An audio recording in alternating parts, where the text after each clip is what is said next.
Hello everyone, I am Tacet and welcome to the Gems of War Guild Wars week 68, day 4, and of course it is a green day. So, also of course, it is Vault weekend this weekend. So basically the game plan for the stream is to do Guild Wars, do dailies, and then get back onto the token grind. We got relatively lucky earlier this morning.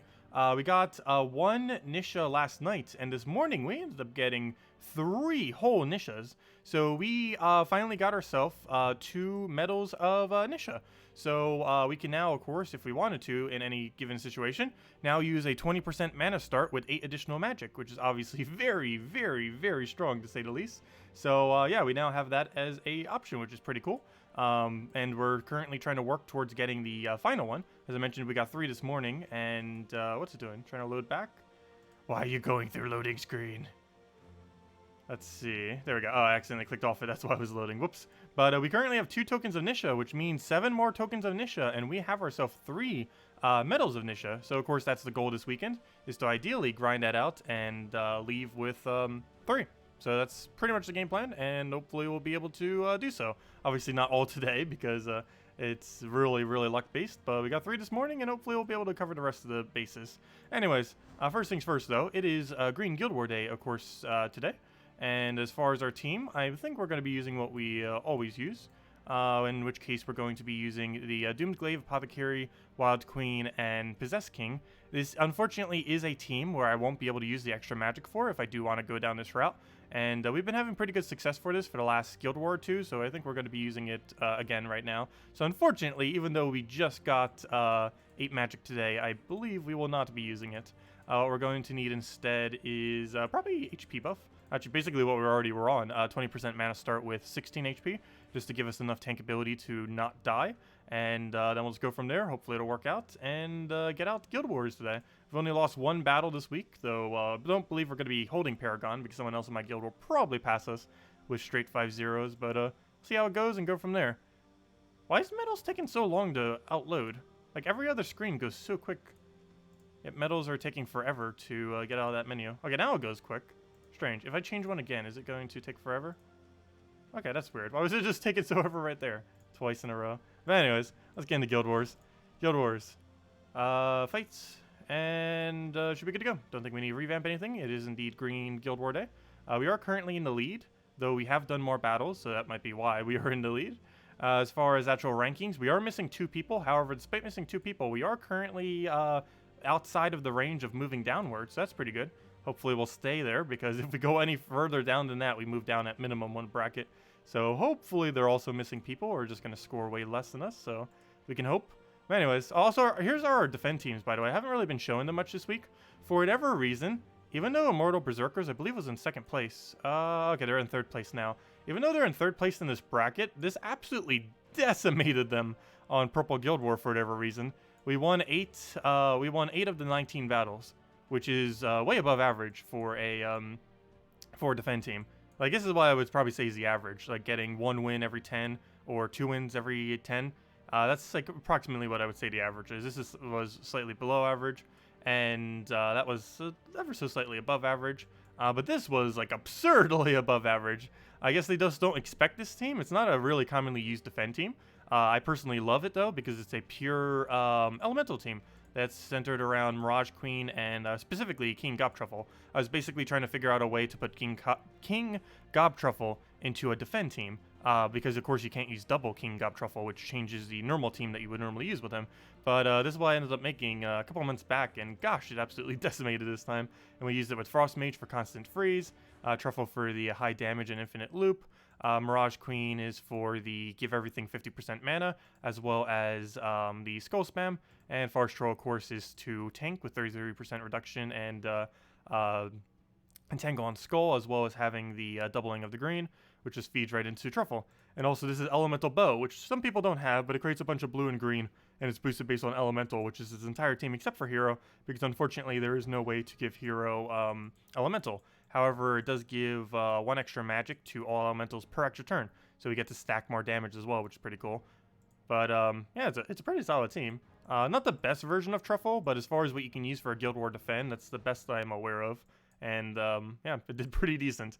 Did even better than Rope Dart team, oddly enough.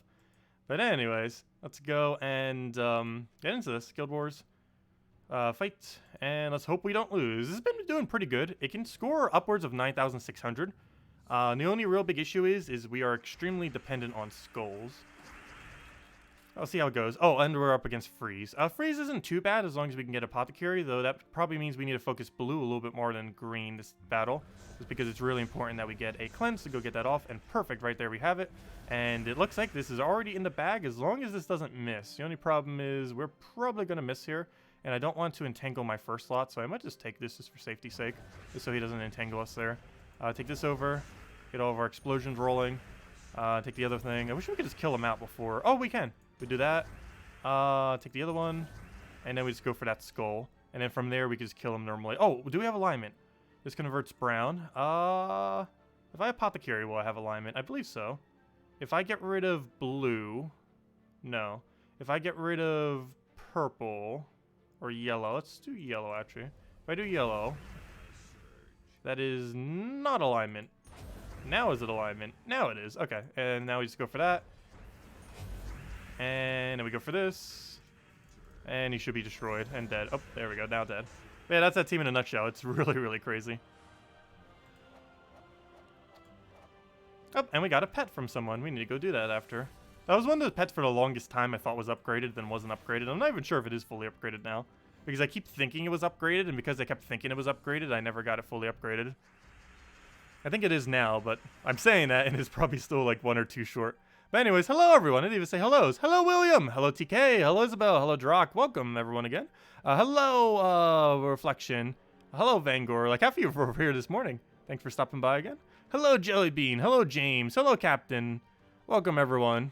Hello everyone else who hasn't said anything in chat. Is level 10 Explore the best level to grind at? No. Level 12 is. You should always just do the highest level of Explore. There's pretty much never any situation where you do anything other than 1, 2, 3, or 12. Those are basically the only Explore levels that exist. Everything from 4 to 11 is pretty much pointless with how it's set up.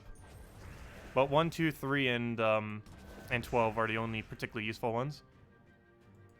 Because even though 10 has the same amount of token drops, the token rarity of them is lower, as well as the fact that they don't give you as many shards, so you're not getting tokens as often.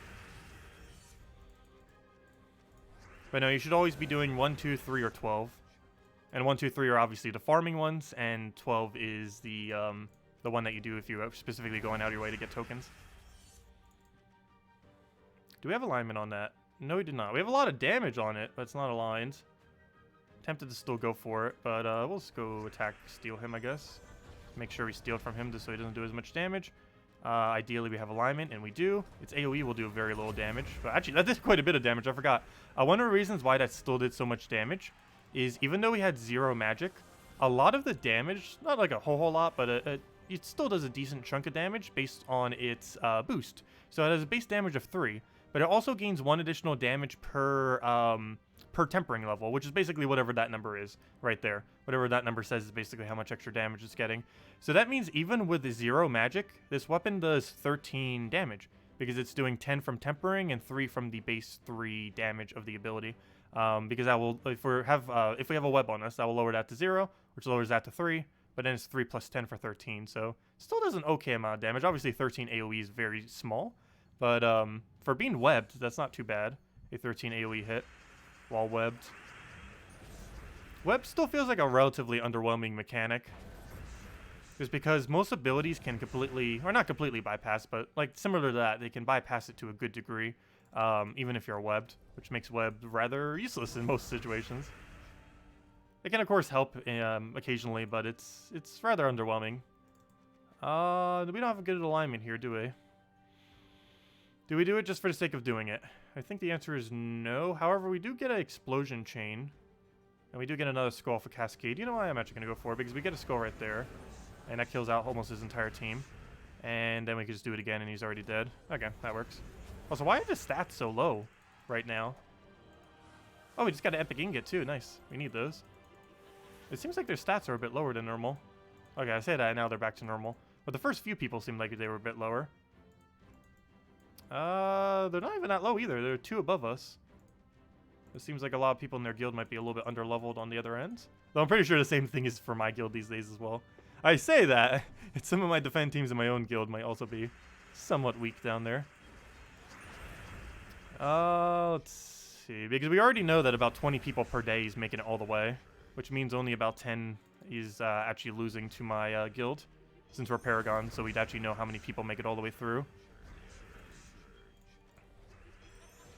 I don't know if that's a good rate or a bad rate. I'm not even sure what the real rate is for how many people your guild should be stopping from progressing all the way to final battle.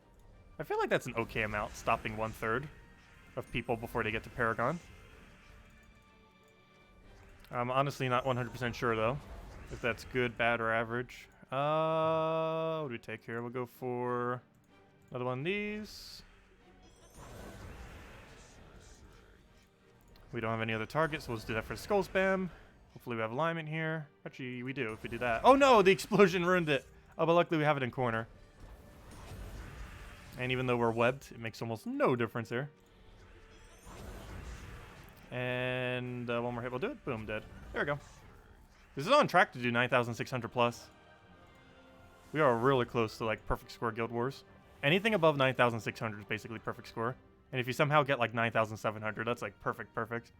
I think it's theoretically possible to get 10,000, though it's theoretically possible, though realistically impossible.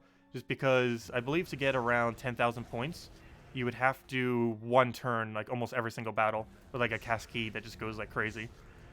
You'd basically have to win within a few casts, like 3 casts or less, while getting a lot of mana accumulation, clearing out the board, and just getting like an infinite skull chain, which is excessively unlikely to ever occur.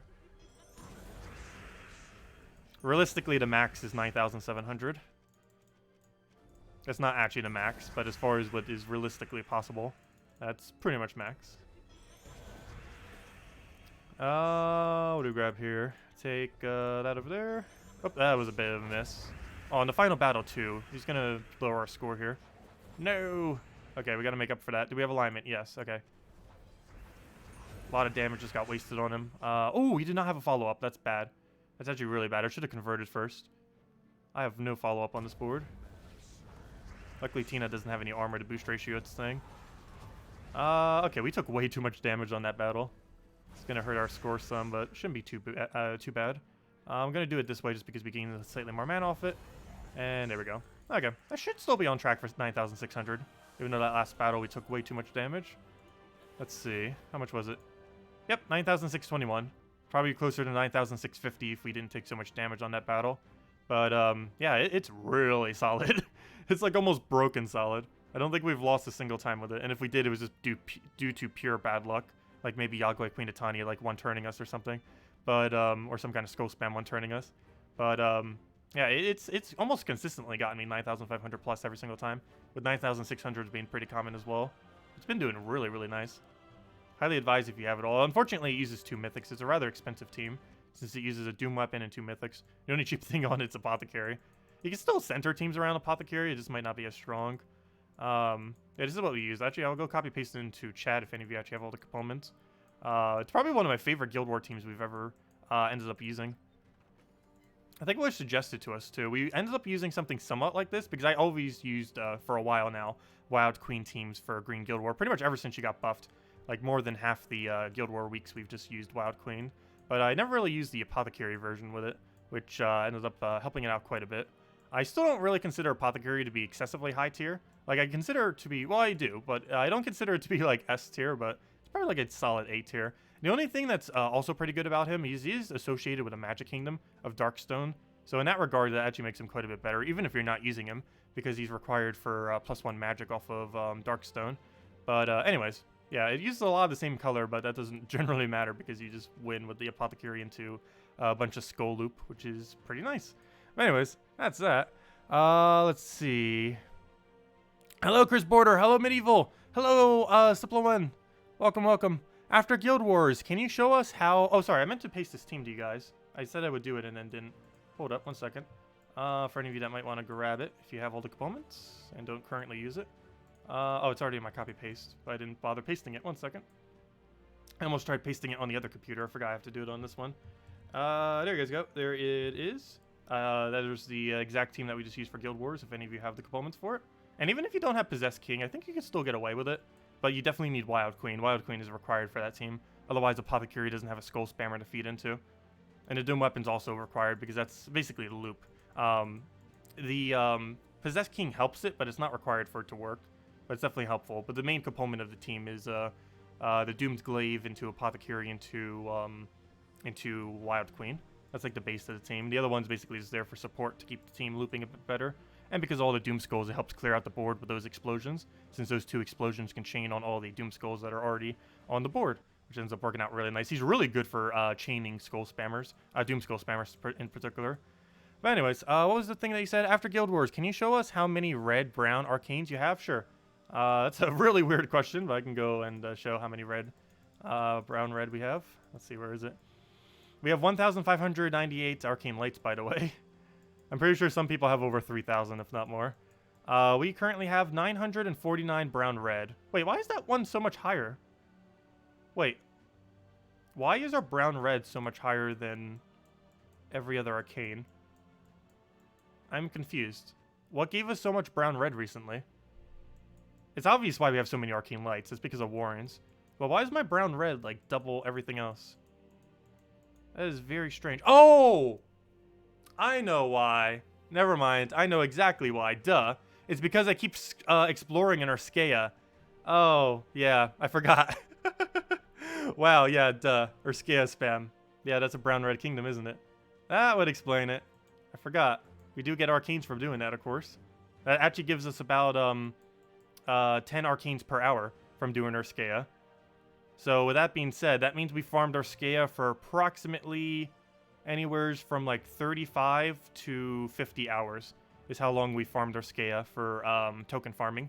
We can tell because that's how much higher this trait stone is compared to the other ones. But around 35 to 50 hours is how much time we've been farming Urskea since its release. Or, you know, since the patch that ends up adding tokens. Cool, we can kind of use that to determine how long we've token farmed for. Because doing Explore is approximately 10 arcanes per hour. It can be give or take, obviously. It's anywhere from like 5 to 15 or so. And you can go an entire hour without getting any, of course, with extremely bad luck. But to my understanding, on average, is about 15. I mean, 10, per hour. Like 8 to 10, around that area is where it normally hits. But, yeah, interesting. So, yeah, we've been doing it for like 35 to 50 hours total. Is how long we've been farming Urskea. So we'll probably throw some more time on it soon. Really soon, but let me just clear out these other things before I forget. Also, we'll hand out a code after we go do, actually, as soon as we finish out the dailies, we might as well just hand out a code. I was going to say, like, when we get the first Nisha, but there's a good possibility we will get 0 Nishas and 0 Volkeys this stream. I hope we get at least one of either of them. So far, we've only gotten 1 Volkey this weekend. However, I'm not doing a method that gives us as many gnomes. We're still getting gnomes, but obviously doing Explore 12 isn't the greatest way to get gnomes. We're still going to be getting a lot of them, but it's not as much as like if we were spamming 1, 2, or 3 for the Explore, of course. That would give us way more gnomes. However, it would give us way less tokens, which is the reason why I'm not doing it. Also, if I'm not mistaken, gnomes can appear in your daily adventures, by the way. So even if you don't normally do them for whatever reason, though I do generally advise it just for free EXP on our class event. This Diabolus hero class right here, almost all that EXP is just from doing dailies. Well, maybe not all of it, but like a good majority of it. I want to say like 2/3 of its EXP is just from doing dailies. And that's how far we've gotten it leveled just off a daily. So I do generally advise doing them, even if they're the worst daily ever. Like, you know, like some glory, or like this one, some basic trait stones that you don't really need on a common. Even if there's something like that, I still advise doing it just because of the class EXP. Because most people don't have every class maxed. There are, of course, some people that do. But assuming you don't, it's really, really good class EXP. These battles give 2 EXP each, which is 1 above what these kind of battles normally give, like if you were to go to explore low levels. But, yeah, you can end up farming a lot of EXP off these. Of course, there's a limited amount per day, but that's why you do them every day. Even if they're rather useless ones like these. I shouldn't say this one's too useless. We're getting 15 gems from it. Not a hefty amount of gems, but 15 gems is 15 gems. Yeah, we've gotten quite a few gnomes. I've gotten a few dozen gnomes this morning. Even though we were doing tier 12 the entire time. Or, you know, 12 explorers. You still get a decent amount of gnomes. It's just not as much if you were doing a lower level. But you still get a decent amount. It's not like you're getting none. you're just getting slightly less. But I'd prefer getting slightly less and trade it off for the better token rate. But yeah, we've been getting absurdly lucky with tokens lately. Just this last day, we got 1 Nisha last night and 3 Nishas this morning. And hopefully we can get another Nisha tonight. That is the goal. If it happens, is completely luck-based. But that is the goal of tonight. Either get a Vault Key or a Nisha, or both.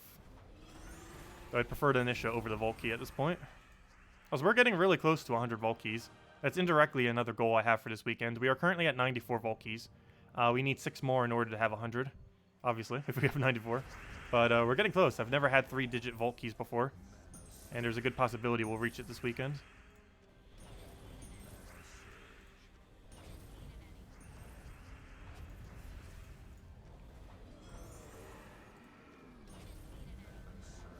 Oh, you got an 8 Vault Keys, not 8 Gnomes? Oh, wow, that's a lot of Vault Keys. Congrats. Yeah, I'm normally happy getting at least 2 digits in Vault Keys. If you can get that, that's a pretty decent amount. Though we're currently only at 1. Which is a little unfortunate, but that's not the main thing I'm grinding, so I don't care as too much if we don't get as many, though getting more is obviously very beneficial. Also, we have been getting some 1,000 Glory drops, and 1,000 Glory drops basically are like a Vault Key, because really bad Vault Keys are actually worth less than a 1,000 Glory drop. On average, a Vault Key, I believe, is worth a little bit more, but a 1,000 Glory drop is way more consistent, since a 1,000 Glory drop is, regardless of what you get from the keys, it's about 45 gem value. Okay, let me grab all this. I'm gonna go do dungeons, and then we'll hand out a code, and then we'll go on the grind. Oh yeah, I need to go do this pet too. Oh good, we already have it maxed. Maybe I won't do the pet then. I'd rather do grinding since it's a gnome event. We can get more food whenever. However, we can't do a vault event whenever. We can only do it these 3 days. Today, tomorrow, and Sunday out of every single month. Once a month they end up doing that approximately. So I'm probably gonna not take the pet. Unless we specifically need the pet for more copies, I'm probably not gonna be doing them this weekend. Just because we tend to get one pretty much every single hour. And to do every single one of them just gets tedious. If the only thing we need is the food. And we still do need some more pet food, but I'm not like so far behind on pet food that I feel an urgent need to go for it. I'm not in any rush to get them up.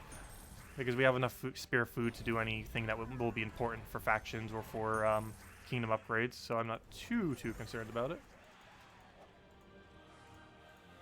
Once it dwindles down a bit, we'll probably do it a little bit more. Spamming all the food. Also, next patch might be adding more food passively as well, depending on how they structure guilds. Like, that's something they're almost guaranteed going to be keeping in some way. So we'll just passively be getting more pet food anyways. I really hate when they try adding like more resources like that, thinking that people actually need it. I know that to a degree some people do, but from an end game perspective, anything that isn't gem, it doesn't have direct gem values, it's not going to be worth it.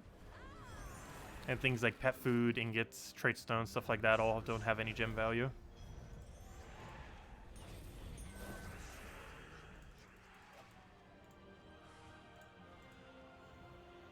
Let's see, your guild was talking about task changes. Can you explain those?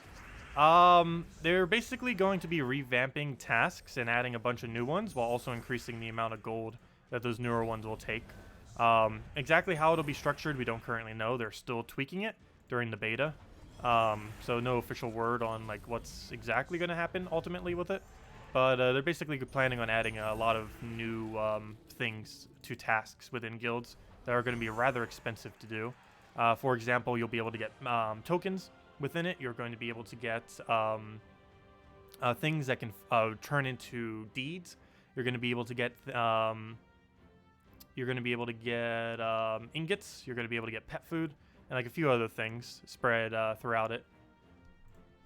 But they're going to be really, really expensive to get up from a gold perspective. Like they're multiple times more expensive than the current guild task or how they're set up. But we'll have to see how they end up ultimately implementing it. Currently, it looks like it's being implemented rather weirdly, but it's still not set in stone yet, so we'll just have to wait and see.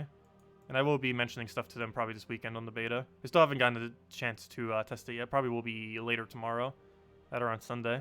But anyways, let me go and hand out the code. I just say I'd hand out a code at that point, so let's go hand out the code and go start our grind. Or continue our grind, as I say, on the Urskea. But there you guys go. There's a redeem code. Use on gemsofwar.com for the game code section. Your invite code is found in your settings menu. Whatever your game says right over here is what you put in for the invite code. Redeem code's right over there in chat. Just copy paste it in the into the redeem code section. And it gives the same reward as always. 2 treasure maps, 1 gem key, 200 souls, and 2,500 gold. Enjoy, everyone. Also, I think I auto-claimed it earlier. But there you guys go.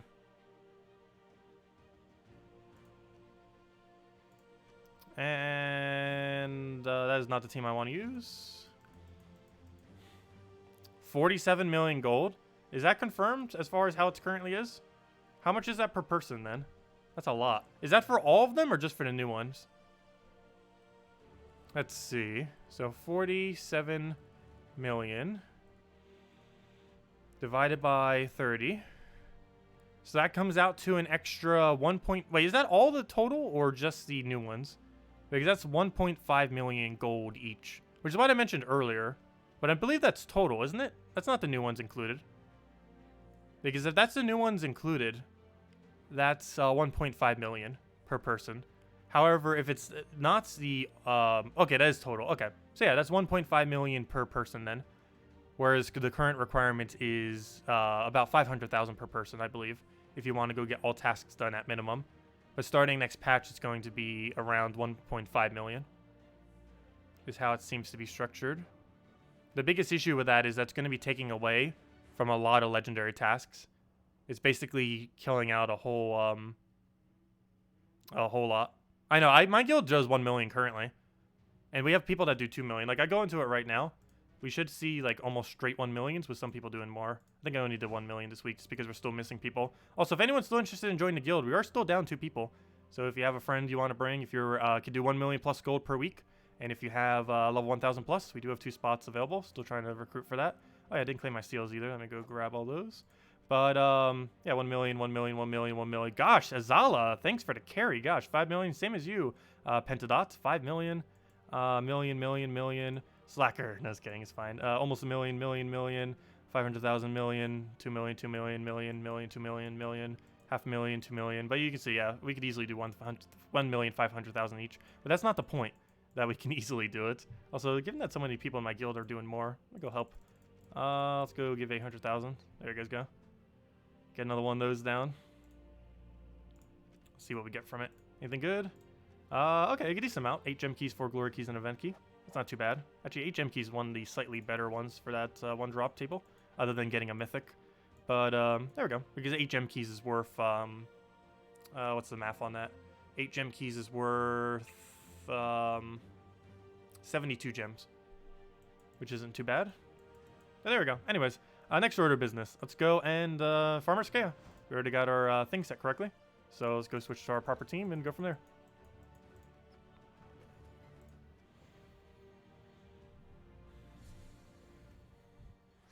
I'll go get everything exploded. Yeah, it's not exactly that endgame guild can't do the new system. The biggest issue with the new system is it's adding a lot of junk that has no gem value compared to legendary tasks which have pretty decent gem value. For example, the 1 million gold we just did, or the 200,000 someone did with the 800,000 that we just did, that was a 4 glory keys, which are worth about 1 gem each, 8 gem keys, which is worth 72 gems total, and 1 glory key, 1 event key, which I believe is 13 gems? I believe it's 13.5, but let's just call it 13. So in total, at the low ball estimate, that is 13, 4, 17, 17 into 72, that is 89.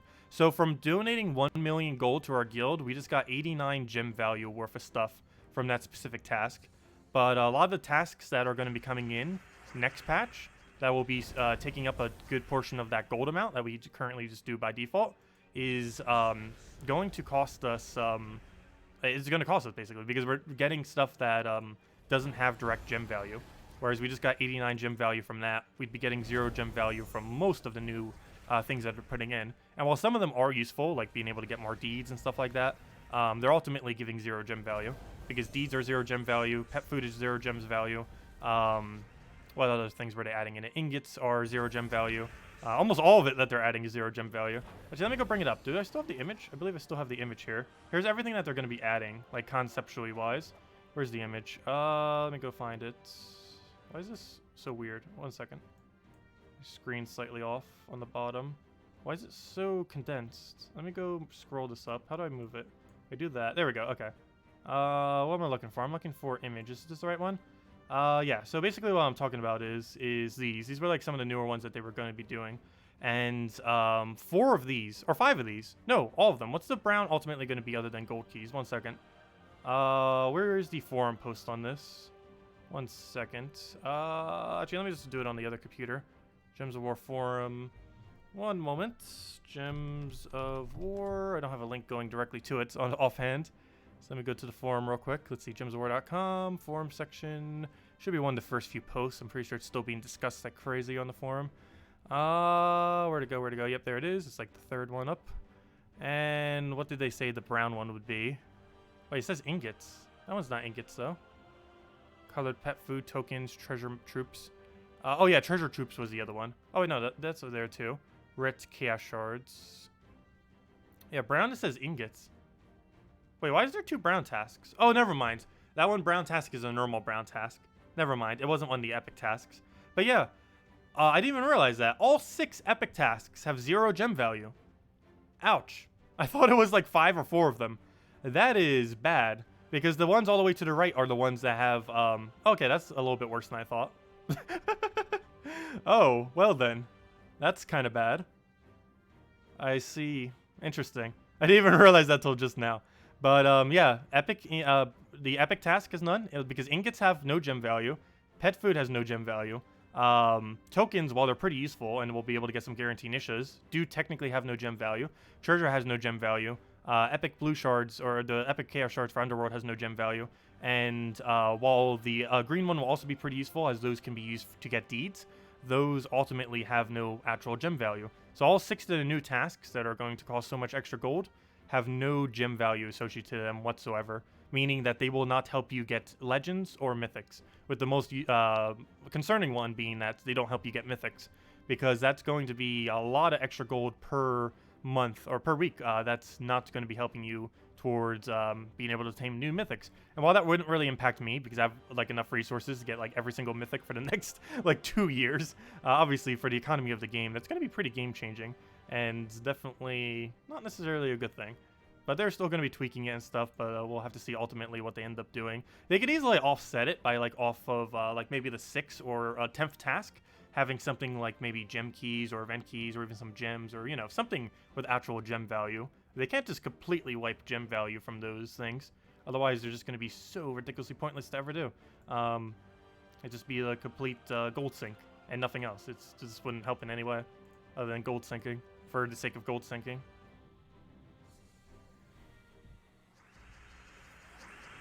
Let's see. Do the original guild tasks rewards stay the same? Yes.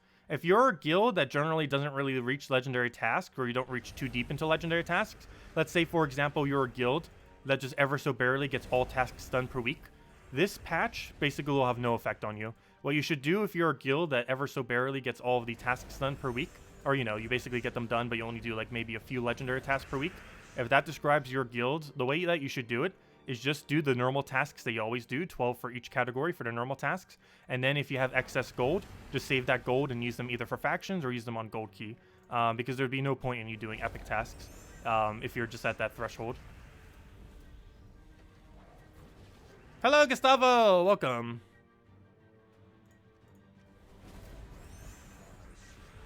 But yeah, they've always been looking to kind of remove ways that can give indirect gems. They've been doing that more and more lately, which is slightly concerning because the game's economy is set up currently in that if you are a end game or late game player, or even possibly mid game if you're, depending on what point you're at, though I'd probably say mostly late game and end game, particularly end game. If you're at that point, you basically have infinite gems. Not exactly infinite gems, but to a degree that you'll have enough gems to do everything. You'll be able to get every new mythic. You'll be able to get every, or most of the new mythics, if not all of them. You'll be able to do all the events to whatever degree you want, as long as you don't go too crazy overspending on them and stuff like that. But if they keep taking out gem-related value, we're going to need to start using our gems for other things. Like, for example, every single new mythic, if they start taking away gem keys, even though gem keys, of course, aren't exactly gems, they're saving you gems. And if they keep removing more stuff like that from the game, it will make it harder and harder to get new mythics. Because ultimately, that's what most people's spare gem value goes to. Because even, of course, right now, even though in the current economy of the game, I haven't spent gems on a mythic for like a year and a half, almost 2 years now. However, if they keep taking stuff that has gem value away, we're going to need to start using gems to start getting things like mythics every single month, possibly. So I'm pretty sure I have enough seals that also wouldn't matter. We have enough seals that we could go for like another 6 months to a year just off those seals.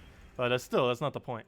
Yeah, it's gonna basically make it so you'll be it seems like they're trying to scale it, so you're going to be ever so slightly below enough to make a mythic every single month, so that people will have to go and spend spare gems slowly over time until people run out. That seems like the way they're trying to scale it.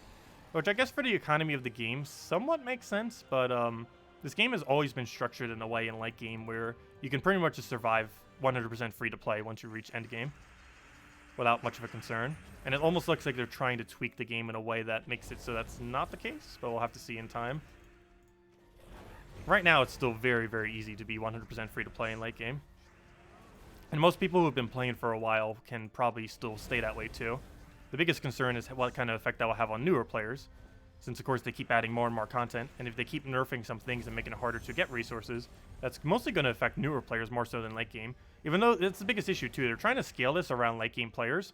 Yeah, it's mostly just hurting newer players more so than anything, which is bad.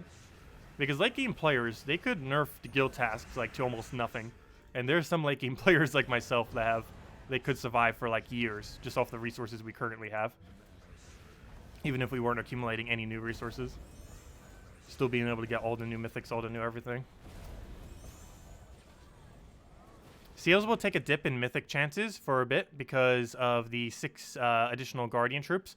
Oh, is that still a glitch? I thought they fixed that. I know that was a glitch. I guess they're fixing that until next patch, or they're not fixing it.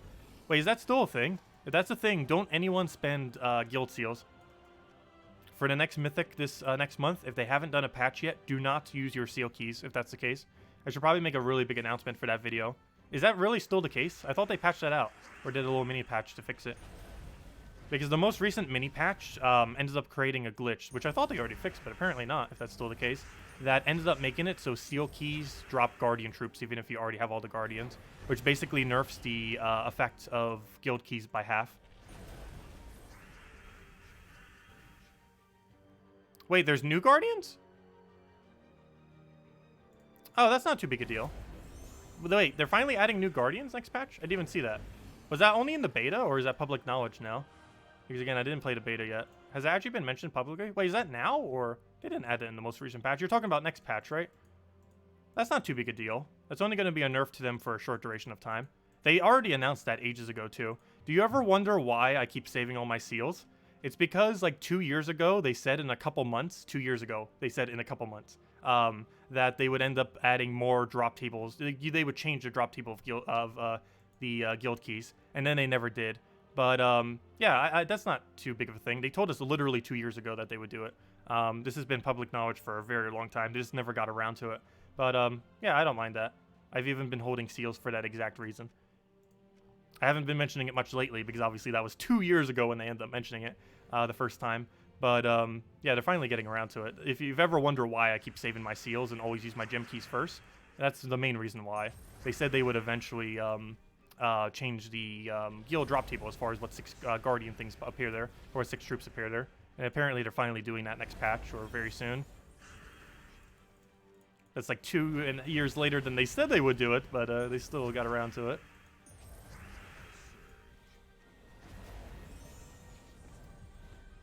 What do we take here? Grab that over, get him out and going.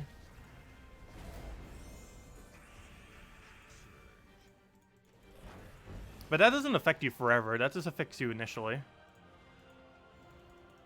That would only affect you for your first, like, several thousand keys that you open there. And while it is quite a bit for some people, I'm pretty sure we have enough spears that will have, like, almost no impact. It only affects half your drops for that duration anyways. It doesn't affect all your drops. And then once you finally get them all to Mythic, it doesn't affect any of your drops anymore. Plus, we'll have 6 new troops to go mess around with. Hopefully they're good. The other 6 were pretty good, like Humility and stuff like that. And if we can use common ingots for it, I mean common common, or, you know, if they're common rarity, it's going to be pretty good because common rarities are pretty easy to get upgraded. Currently, as far as the common guardians, the only ones that are particularly good to go upgrade is particularly humility. Excuse me, would gain the biggest benefit. Though justice and, what was the other two? Justice and courage would also gain a pretty decent benefit. But humility is definitely the absolute overall best in that regard.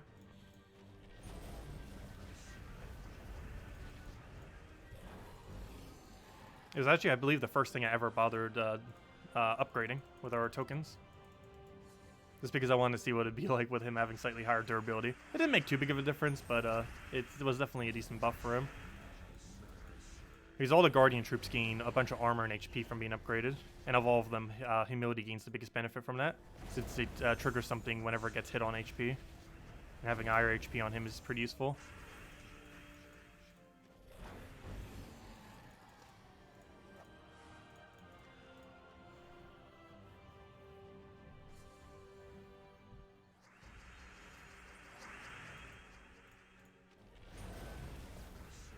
Okay, I'll go get the mountain.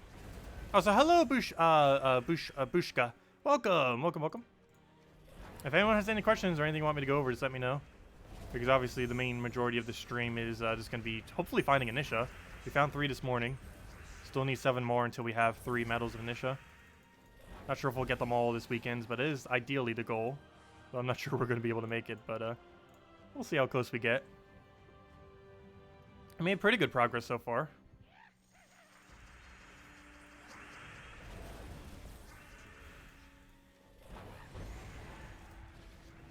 I'll get that going. But yeah, as far as the best common overall, I think Deviled Eggs is the best one, the Dragon Eggs. It gains 6 attack, 6 armor, and 6 HP. The 12 durability helps it not die, and the 6 attack makes its ridiculously low attack be not as bad. Even with that 6 extra attack, it's still ridiculously bad. But that 6 extra attack is something that is unique to that troop, in that all the other common walls do not gain 6 attack. Oh cool, we just got a gem key. That's 9 gems right there. But out of all the common walls, there's 3 of them: Fortress Gate, Dwarven Gate, and the Dragon Eggs. Of those 3 troops, Dragon Eggs has the lowest durability, but also ends up getting attack now. But it still has really, really high durability, more so than any other troop. Of the things that have 0 attack, it's the lowest, but overall, it's still one of the highest. And now it got a little bit extra durability to make it more in line with the other things, the other gates. And it also got 6 attack, which now makes it the highest attack of any of the 0 attack troops. I know that makes almost no sense, but of course I'm talking about how much increase they get to their attack through various means. But out of every single troop with a base attack of 0, Dragon Eggs now has the highest base attack of them. Which is pretty relevant, because it's both very tanky, it's summoned pretty much for free off of Egg Thief, and it now has the highest attack of the really tanky troops like that. Not to mention he has a 25% chance of summoning a baby dragon on death, and then that baby dragon can become any dragon in the game, which is also somewhat useful, since you could potentially get a double tank from one single egg.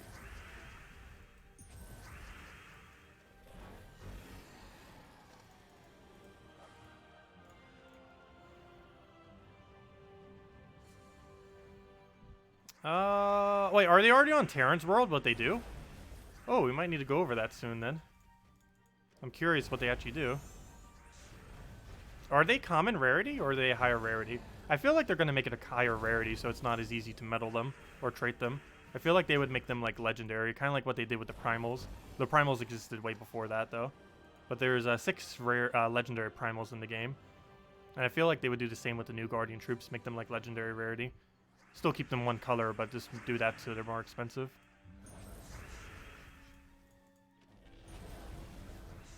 Let's see. Nope, they are common. Oh, cool. Okay, so they are common. So that'll be really easy to medal. Because worst comes to worst, even if you don't have as many common or rares, you can use your Spear Nishas on their 2nd and 3rd level. You're wasting some of their value if you do. However, you likely have more Cedrics than you have Yasmins or... did I say Nisha? I didn't mean to say Nisha. I meant Cedrics. But you can use Cedrics on them. I definitely don't use your Nisha on them. But you can use Cedrics on them. And while you're wasting some of the value of that, it would still end up expediting the rate at which you'd be able to get them.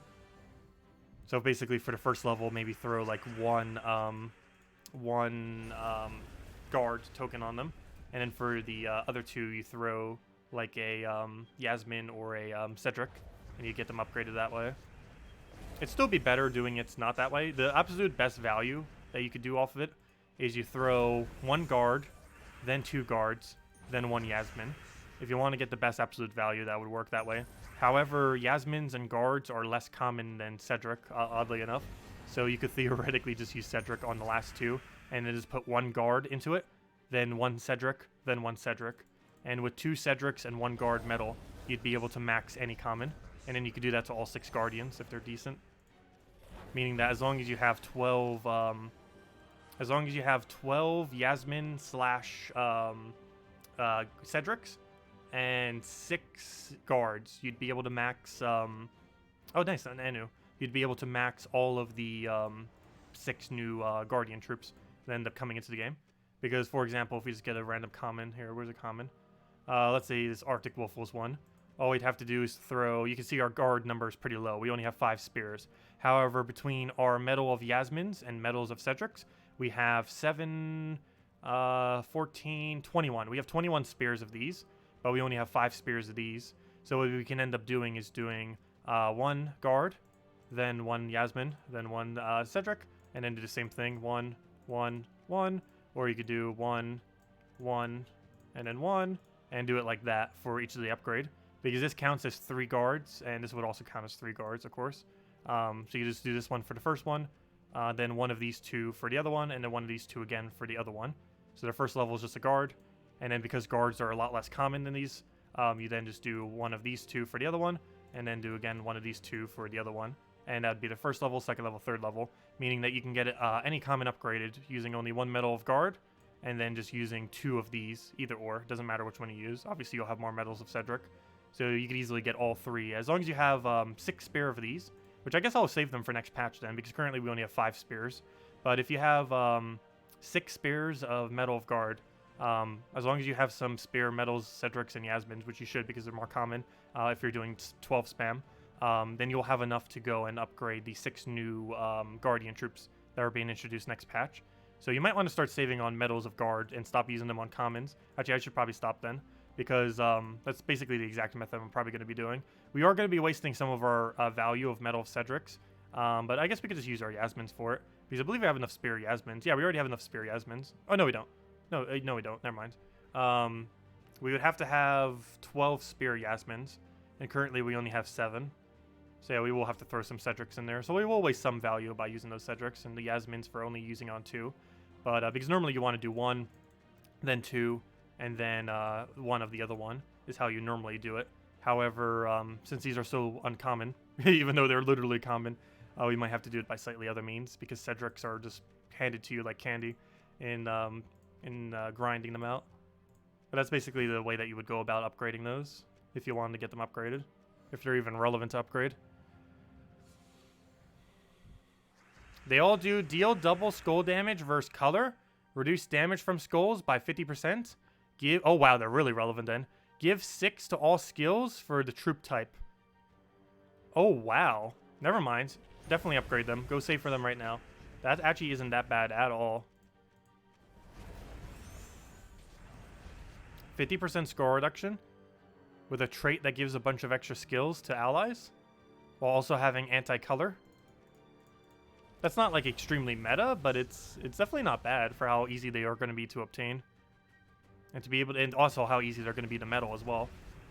Like, I already have all the resources to max medal them right now if I wanted to.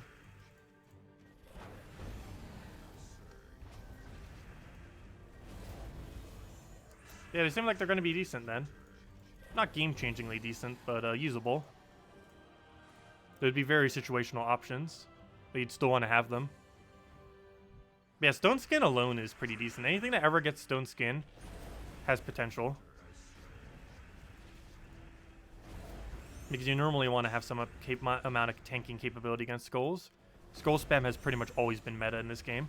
There's almost never not been meta, to some degree. It's been less meta or more metas at given times within the game, but it has never been bad. There's never been a single instance, I think, in this game's history where skull spam was bad. It has always been one of the options that has been usable, or literally the meta, one or the other. So having skill reduction is normally better than spell reduction. Well, spell reduction is still nice. It's not as useful as skill reduction more often than not. Okay, can we get an extra turn already? We cleared the board like 5 times. Let's see. There we go, finally. Wow. Okay, and then we just double Scorpius it.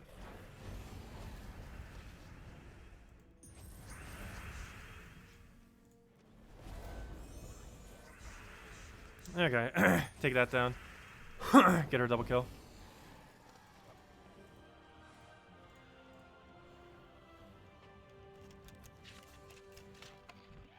Yep. Oh, it's a useless gnome. It's a jewel gnome. They really need to buff that thing's drop table. I still feel like they added jewel gnome and made it so bad just so they could counterbalance how good they accidentally made glory gnome without actually nerfing it. Because glory gnome was the gnome that got added prior to jewel gnome, and glory gnome's the best gnome in the game. Then they added jewel gnome, which is the worst gnome in the game. Even the ingot gnome is better than it.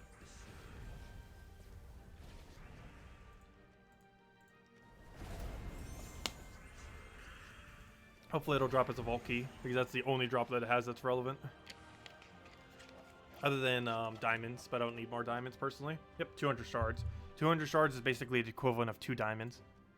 And it's not even actually 2 diamonds, because 2 diamonds would be better, like what's on a normal gnome. 200 shards is basically, oh, here's what will eventually be diamonds if you go use some souls on it. It's a small amount of souls, but it's technically less value than 2 diamonds, which is really sad because it's really, really funny. The normal gnome has an overall higher diamond rate, effective diamond rate, than that of the jewel gnome.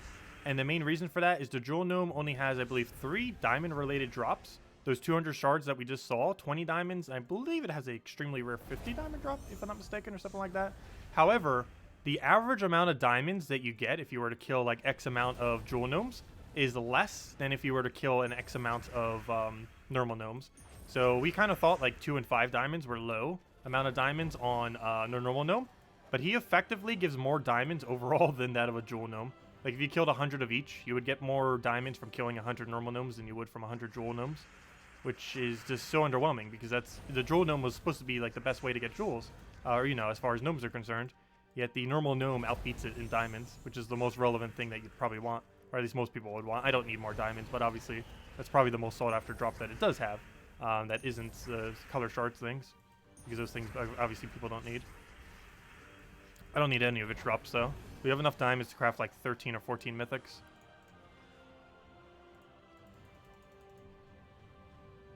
Actually, if we independently use all of our resources, our current amount of resources is almost about 3 years worth of mythics.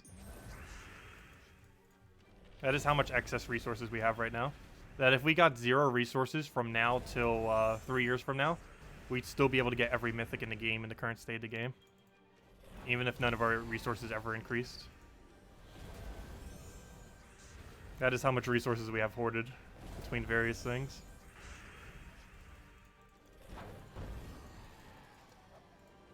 Come on, Nisha. That is not a Nisha.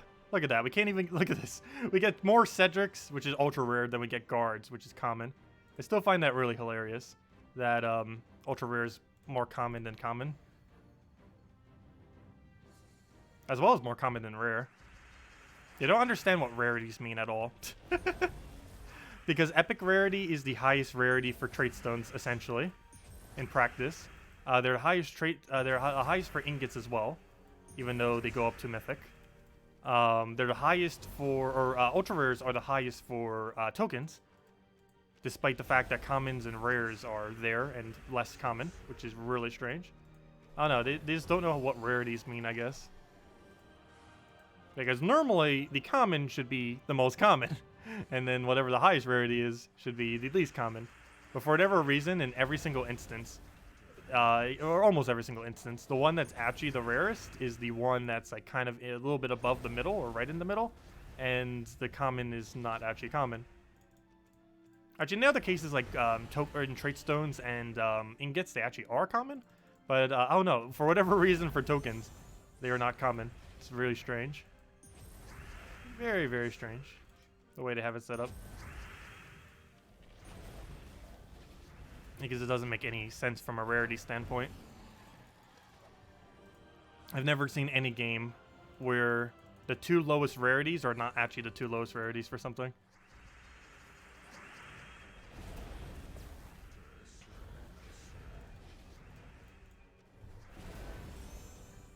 It's not really too big a deal because I'm perfectly fine getting more ultra rares than getting commons, because obviously in theory getting more ultra rares than commons is obviously overall increasing our loot that we end up getting from it.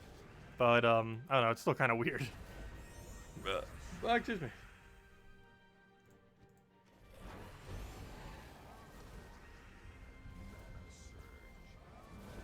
Also, we haven't been getting any luck tonight. No vault keys, no nishas. We did get one Anu though, so I guess that's not too bad, but an Anu is worth much less than a nisha. In theory, it's worth 3 times less than a nisha. Oh yeah, we did the math on it earlier.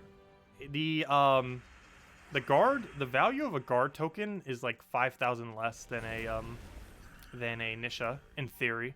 If you count the fact that a Yasmin is worth 3 guards, and that a Cedric is worth 3 Yasmins, and a Arachnia is worth 3 Yasmins, or sorry, is worth 3 Cedrics, and a Anu is worth 3 Arachnias, and a Nisha is worth 3 Anus. If you do that, what does that come out to? Comes out to, let's see, rare, ultra rare, epic, legends, mythic. Okay, slightly off. A Nisha is worth 729 times more value in practice than that of a guard token. 729 times more value in theory.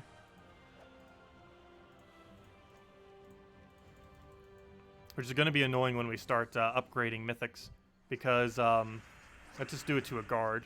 Let's see, ultra rare to Arachnia. That's epic, legend, mythic. A Nisha has 81 times more value than a Cedric. As far as how much value you can get for upgrading higher rarity troops, it is 81 times more valuable than the Cedric that we keep getting like every single time.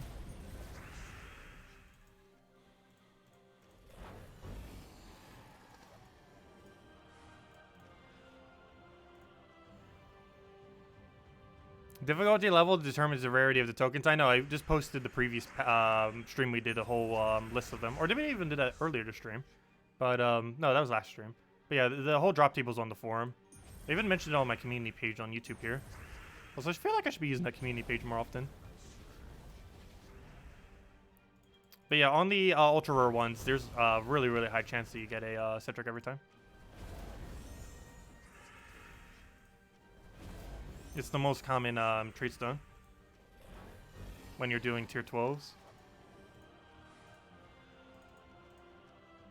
And there's a bit of everything. Nice little spread though, right down the middle. A rare, a ultra rare, and an epic. Not what I'm looking for though. Yeah, you can only get Nisha at the higher tiers, with tier 12 having the highest drop rate for it. Also, for whatever reason, tier 10 has the highest rate for commons, and tier 11 has the highest rate for rares. I don't know why that is, but that is the case. So tier 10 has the highest rate for common, tier 11 has the highest rate for rares, and tier 12 has the highest rate for ultra rares, epics, legends, and mythic. So basically every other rarity and every single one that you'd want to get. But for whatever reason, 10 is common and 11 is rare for the highest drop rate of any of them. Not even the lower ones have as high of a drop rate for that, effectively.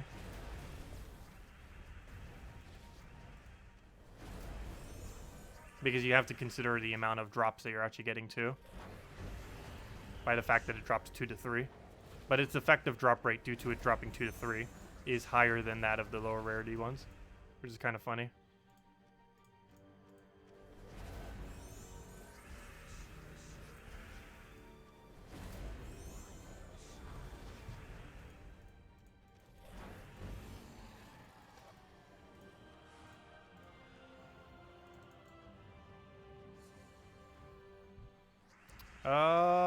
Let's see. We'll go for that.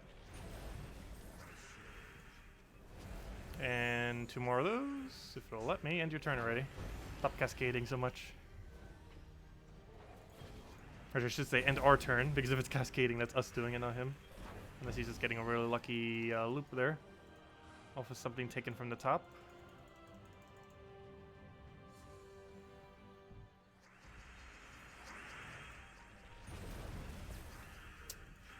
Come on, where's our luck?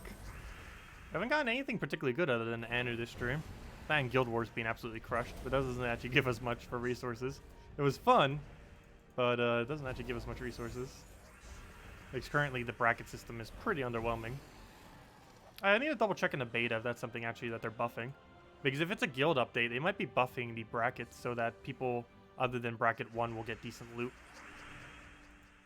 Because right now in the current state of the game, bracket 1 is the only bracket that really matters. If you're in any bracket that isn't bracket 1, Guild Wars is almost pointless. Not exactly pointless, but like how well you do has very, very little effect on your overall loot if you're in any bracket other than bracket 1. But they're likely going to be making changes very soon, possibly even next patch that will be addressing that.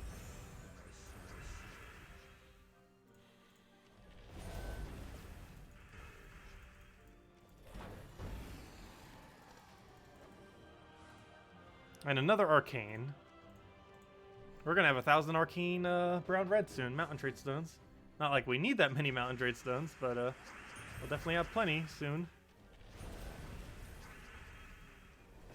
I remember when they used to be really annoying to get. That's mostly because one of the locations was Groshnok. But the other location of Urskea has always been way, way quicker. But I believe there might be 3 other locations that have it. But Urskea is way, way quicker than Groshnok. Always has been, always will be. Because Groshnok has that really annoying 100% summoning troop. The Drake Rider, which has a 100% chance to summon a Drake on death. Of course, you could stun it, but most teams do not have the capability of quick winning while also stunning. And also, you have to stun prior to doing the final hit, which means you just can't one-shot them either unless you just get it off of like a automatic stun. For example, if you use like War Priest, I believe it was, has a stun, 25% chance of stun at the beginning of each turn. They really should have buffed that some more, but like 50% if not higher. But like something like that could do it, but most other instances aren't passively going to get you a stun. And also, what's his name could do it, going for like an Obsidious stun that way. But it's going to waste a whole slot on your team, which makes it not worth it. Because it's one whole less slot that you get to use for actual offensive capabilities or mana accumulation purposes. And it should be match. So, wow, that was a long cascade. Let's go get that down. Should be full mana, and he's dead.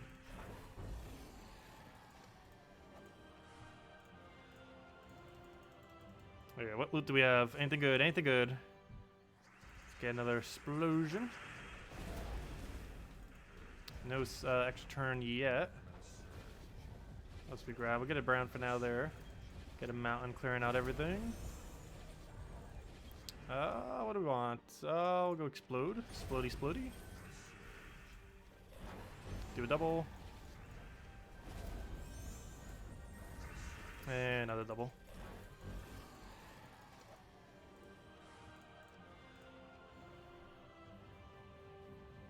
Come on, please. I need those Yasmins. At least give us another Anu if nothing else. I need the Yasmin so much more.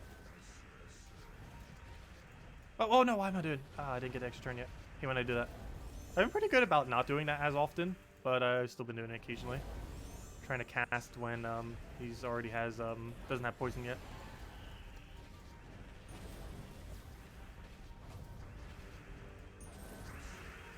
I'm just gonna manually take it at this point and then grab it for the double kill.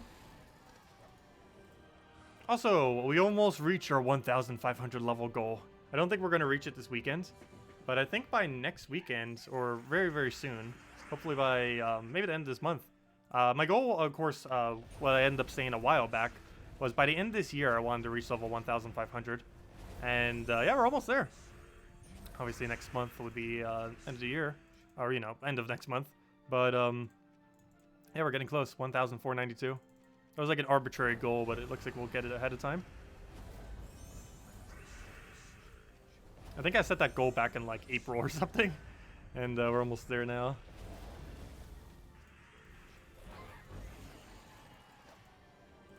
Whoa, Volky! Nice! We got a Valky tonight. Ah, why couldn't we get Ultra Luck into Valky into Nisha? That would have been too perfect. Okay, we'll try for one more chest and then probably call it a night. But nice, we did get a Valky, so this hour has been worth it just off of that. And we got at least one Anu, if nothing else. While it's not as useful as a Nisha, it's still useful.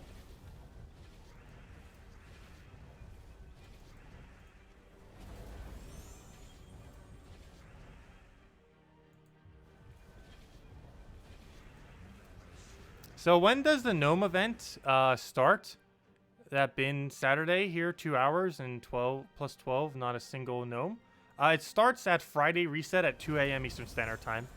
Whatever the equivalent of your time zone is to that is when it starts.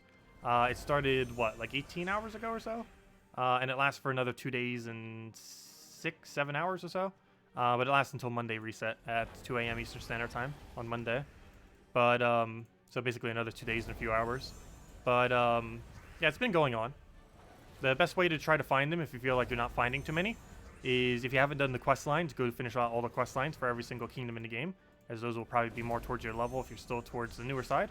And also you should get, if you're going to do them at any point, now would be the best time while it's a Gnome event, since they die so quickly.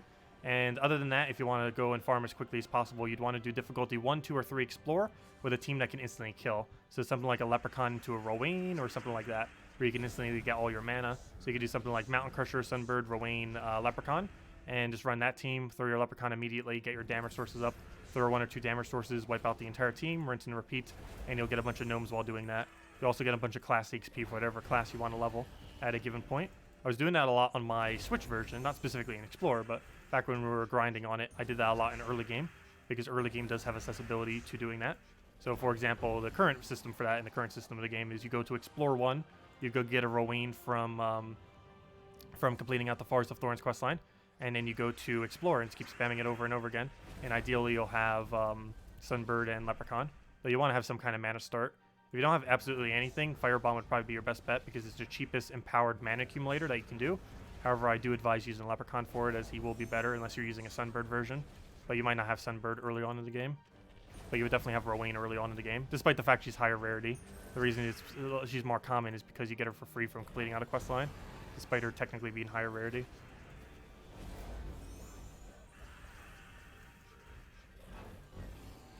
Also, I wonder if I'm ever going to actually upgrade Rowan. She only gains 6 damage from being upgraded. However, 6 damage is 6 damage. Let's see. The bomb team, the firebomb team is running something like Sunbird, followed by Prismatic Shard, or not Prismatic Shard, what's that one? It's that one weapon that covers all colors that costs 20 mana cost. Imperial Jewel. It's Sunbird, Imperial Jewel, Firebomb, and given that you probably don't have Mirage Queen would be the best option to use. But if you're in early game, you would just run a second Firebomb. So you'd want to run Sunbird, Imperial Jewel, Firebomb, and Firebomb. And if you still don't have Imperial Jewel in early game, you could put pretty much any weapon there that covers colors that your Sunbird does not cover. And just run Sunbird, any colored weapon that doesn't have conflict with Sunbird, and then 2 Firebombs. That's like the cheapest you could get away with. And the other cheapest is Mountain Crusher, Sunbird, Rowan, and Leprechaun, which is the most optimal cheapest that you can do. A little bit more expensive because you need fully traded Leprechaun, but that's the only really hard thing to get. Well, then I guess a copy of Sunbird. Sunbird isn't too bad to get. Same as Leprechaun. You'd probably get it within your first week of playing. Definitely within your first month.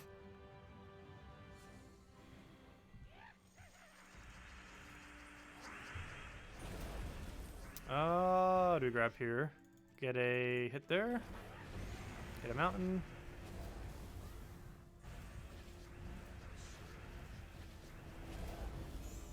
And he's dead.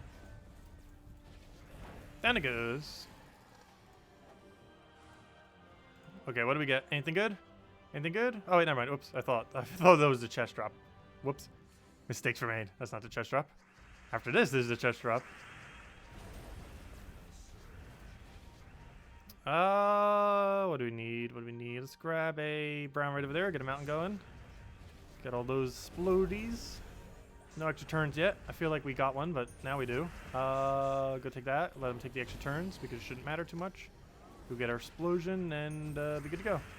Get a bit of his mana off of that. Leprechaun, and he should have full mana next turn, or right now with that lucky cascade. And he's dead. Okay, what's in our chest? Anything good? Nice. Okay. Not too good, but better than nothing. Gives us a badge of Arachnia. Okay, I think we'll do one more set then. And see what we get in our final chest of the night. Yeah, only good drop so far tonight. 1 Vault Key and a Anu token. Not the worst, not the greatest. Could have been worse, so guess it'll be fine for a loot hole. Who knows, maybe we can get an Nisha on the final drop. But today we got 3 Anus, so I'm pretty happy with that. Or sorry, not 3 Anus, 3 Nishas. Actually, I believe we got more Nishas than Anus today. I think we got 3. Actually, I think we got 3 both. I'm pretty sure we got at least 2 Anus earlier, if not more. Wasn't keeping track exactly because I was mostly worrying about Vault Keys and Nishas. But we're currently up to 2 Vault Keys and, right, wait, let's see. We're at, how many Vault Keys do we currently have? Now it'll tell us how many we've gotten. We currently have, yeah, we've gotten 2 Vault Keys and 3 Nishas so far this weekend. Just counting Friday, Saturday, Sunday. So far. That's not too bad.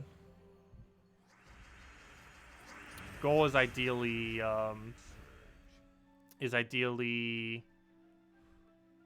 6 more Vault Keys, so we have 100, and 7 more Nishas, so we have 3 medals of Nisha. But if anyone still has any questions, now would be a good time. So we'll probably wrap up after this next chest. But we'll be back tomorrow morning, probably around the same time, 10 a.m. Eastern Standard Time. Go for a couple hours, mess around with that, hopefully get a bunch more Nishas. And then, of course, have our normal stream that we do every single night, 8 p.m. Eastern Standard Time, which is an hour and a half prior to now tomorrow. Yeah, the last set of Revered, or the last set of things that you need to get Revered can take a while. Going from, like, that purple color to the orange color, or to get it absolute max. It can take quite some time.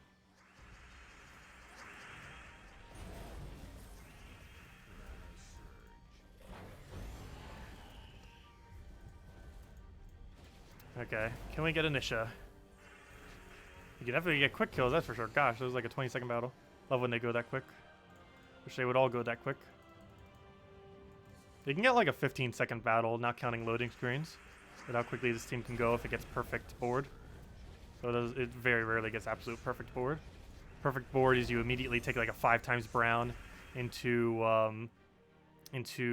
full mana, or basically, actually perfect board would be cast Leprechaun immediately, get full mana on your first 2 off an extra turn, cast the double kill on that, then you cast Mountain Crusher, you then get full mana again on your Scorpius, and then you double kill instantly again. That would be the most optimal thing that could ever happen, and you'd win within like 15 seconds, not counting loading screens. Maybe even less if you don't count loading screens, because normally whenever I say, let's say a battle takes 30 seconds, for example, which these battles normally do take on average 30 seconds, I'm counting loading screens in that time. So the battle itself is going to take less than 30 seconds, but if you count loading screens, it takes more than 30 seconds. Like, for example, it's at 20. Okay, this one's actually going to take 30 seconds for the battle itself, just because we went a little bit slower there. As you can see, oh gosh, it doesn't let you check it at the end, but that one went on for like about 30 seconds. I still find it weird that it doesn't show you after the fact how long it's been.